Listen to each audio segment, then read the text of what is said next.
Skinny Hard Away Southern T, back with another EP.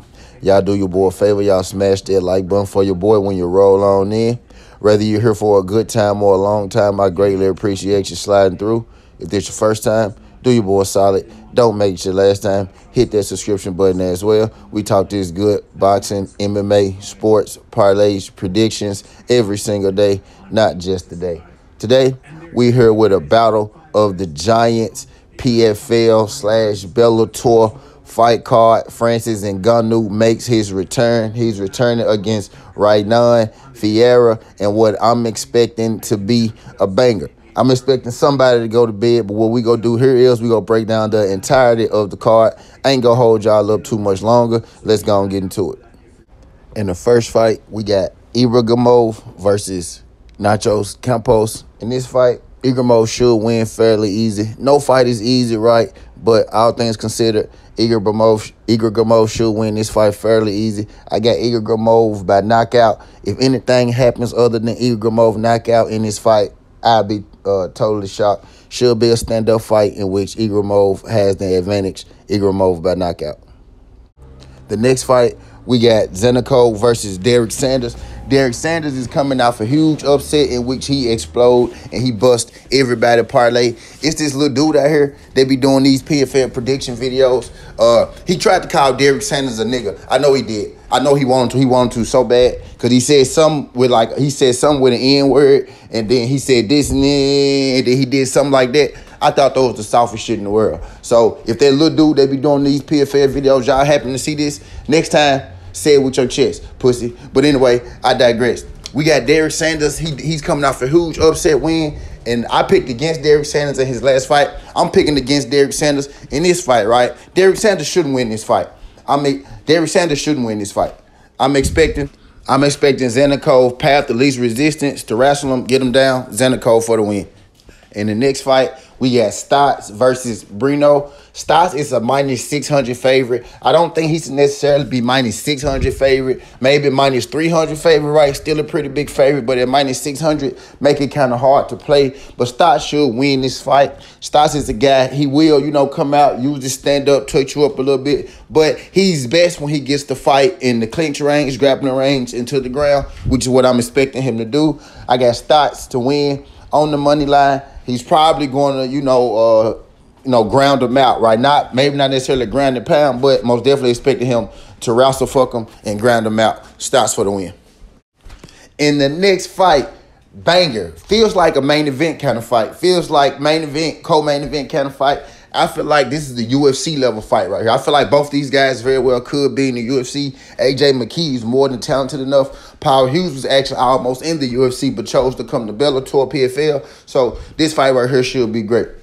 Kind of got a main event feel to it. AJ McKee versus Paul Hughes. Paul Hughes is one of the best prospects in MMA in the last 10, 20 years. He's been thrust at the forefront by getting this AJ McKee fight. I'm not really sure why he's getting AJ McKee so early. Maybe they believe in him. Maybe he believes in himself, right? But AJ McKee is one of the best mixed martial artists, I think, in the world. Not just in PFL Bellator, but in the world, right? In this fight, I'm going to lean AJ McKee. I think we're getting a pretty good number at -182. Paul Hughes being such a big prospect, maybe you might want to sprinkle a little bit on Paul Hughes, but I'm thinking AJ McKee wrestling is going to be better, which is what Paul Hughes does well. And I believe AJ McKee's striking is a lot better than Paul Hughes. I believe Paul Hughes will be a champion one day. I just don't think that it's going to be, all off the shoulders of AJ McKee. It's going to be an excellent fight. I'm expecting this fight to go the distance. Two high-level mixed martial artists. I just think AJ McKee at this point is a little bit better. I think AJ McKee is a UFC-level talent. AJ McKee for the win. We got Kadi Makamodev versus Mohsin. Not excited for this fight at all. We got Kadi Makamodev by knockout. First round knockout. And in the next fight, not the main event, but the co-main event, we got Johnny Eblen versus Fabian Edwards. I almost called him Leon. Johnny Eblen versus Fabian Edwards is a rematch. Eblen and Edwards is messing me up right now. It's early in the morning, y'all. My bad. I'm doing this right now, like as we speak. So by the time y'all hear this, I had been and recorded this about 30 minutes before y'all here, right? Maybe not even 30 minutes. But we got Eblen versus Edwards, and what I think is going to be a banger. This fight delivered last time. You had both guys almost getting stopped. I took Fabian Edwards last time. He almost won at plus 300 underdog, but Johnny Edwards did ground and pound and eventually get the stoppage. I think it may have been stopped slightly too early, right? Just slightly.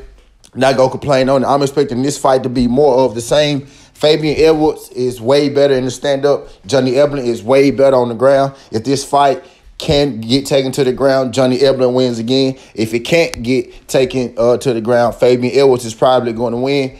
I think the thing with Johnny Eblen is he has that wrestling in his pocket. So he can come out there and attempt to strike, and if it's not working out for him, if he's able to get a takedown, then he can dominate that portion of, the contest. With Fabian Edwards, Johnny Eblen, especially when he gets in danger, he's going to want to pressure wrestle. He's going to want to get this fight to the ground. Will Edwards be able to hold off the constant wrestling attempts of Johnny Eblen? Not going to lie, I took Fabian Edwards last time. I probably am going to bet on Fabian Edwards, right? But Johnny Eblen probably should win this, because if the fight gets sticky, then Eblen is going to be able to revert to his wrestling. But if he comes out and he strikes early, let's say he's losing, he shoots his gas tank a little bit, he's not able to get to him, then that's advantage Fabian Edwards. It being a five-round fight, I'm kind of a bit more comfortable going with Eblen and, his wrestling. He's able to take him down and lay on him. That's his path to victory. If Fabian Edwards is going to win, he's going to get him out of there earlier than later. So I'm going to lean Johnny Eblen in this fight. Not overly confident in it. Probably going to bet on Fabian, right? But my pick is Johnny Eblen. Should be able to win with the wrestling.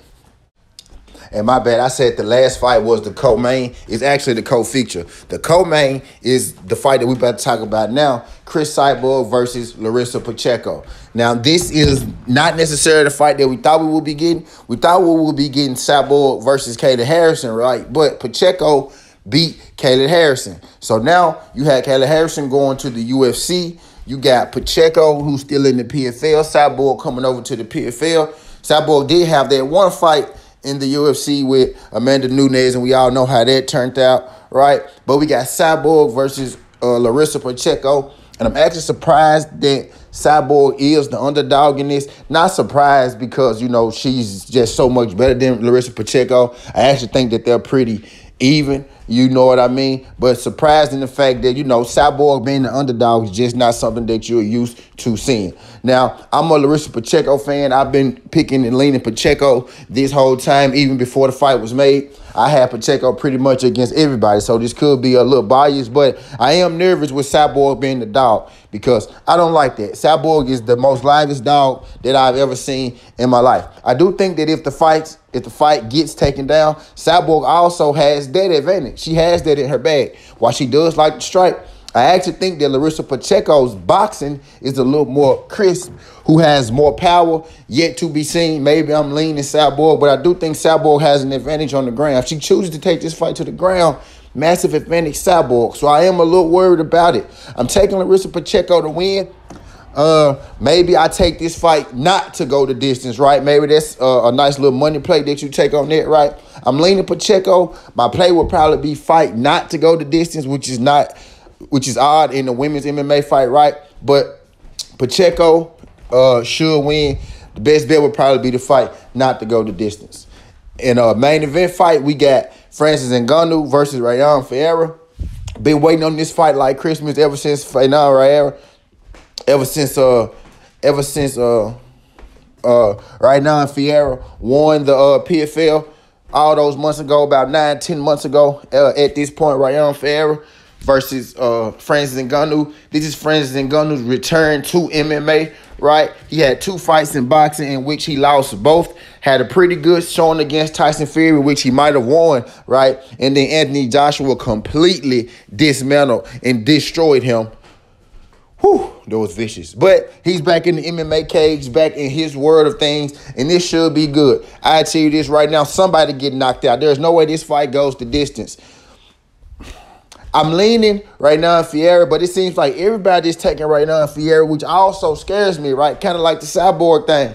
Now, Ngannou is the favorite, which I understand. Ryan Ferreira, I made a bet on Ferreira months ago when Ferreira was like plus 800. So I got Ferreira to win this fight at plus 800. Not extremely confident in it, right? I do think that Ngannou is the better overall mixed martial artist. Right now, Ferreira has good submissions as well. Ngannou has a takedown game. Both, if I'm not mistaken, Ferreira is a black belt in jiu-jitsu. But I am expecting this fight to be standing up. And that's where it gets dangerous. Ferreira has a long reach. He's powerful. I think he's a little more fleet of foot than Francis Ngannou. And if you're a little more fleet of foot, I'm thinking he's a little faster, right? I'm leaning Ferreira, man. I got right now Ferreira over Francis Ngannou. Not overly confident in it, but that's the pick that we going with. Y'all stick around because I'm about to give y'all my best bets. All right, so this is my most confident picks portion. We got Ibrahimov KO, Stops point submission, AJ McKee money line, and Zinnikov on a decision. Those are my most confident plays, those four. I'm going to ramble a little bit to give y'all time to look at it. You could pause it right there if you want to take your time with it. But those are my most confident picks. Y'all make sure y'all come back during the live fight stream for the live watch parties. We live commentate, live companion every fight card, right? So y'all come and make sure so y'all can see the live bets that I'm making for each card. But that's all I got for y'all, man. Skin the Hardaway Southern T. This ain't the past. This ain't the future. But just the present. That's how we rocking. And I'm out. Love.